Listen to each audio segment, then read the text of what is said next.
पश्चिम बंगाल येथील महिला डॉक्टरच्या हत्येच्या निषेधार्थ आज नागपुरात मार्चचा संप आहे। नागपूर शासकीय वैद्यकीय महाविद्यालय आणि मेयो रुग्णालयातील निवासी डॉक्टर जे आहे ते आजपासून संपावर आहे आणि त्याचा मोठा परिणाम दैनंदिन ओपीडी असो, ऑपरेशन्स असो किंवा इतर उपचारावर होणार आहे। कारण की निवासी डॉक्टर हा महत्त्वाचा कणा आहे नागपुरातील शासकीय वैद्यकीय दोन्ही महाविद्यालयात, मेयो असो की मेडिकल असो।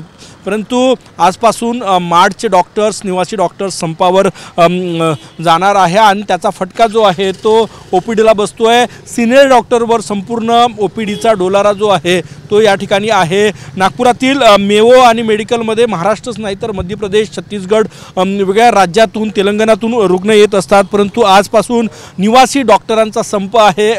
पश्चिम बंगाल येथे एका महिला डॉक्टरची हत्या झाली, त्याच्या निषेधार्थ मार्चचा हा संप आहे आणि त्याचा फटका सर्वसामान्य रुग्णांना बसणार आहे। कॅमेरामॅन साईसह गजानन उमाटे, TV9 मराठी, नागपूर।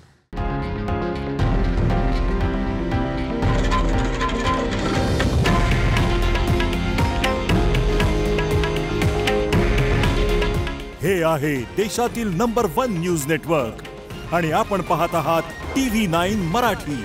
काळजी तुमची, हित महाराष्ट्राचं।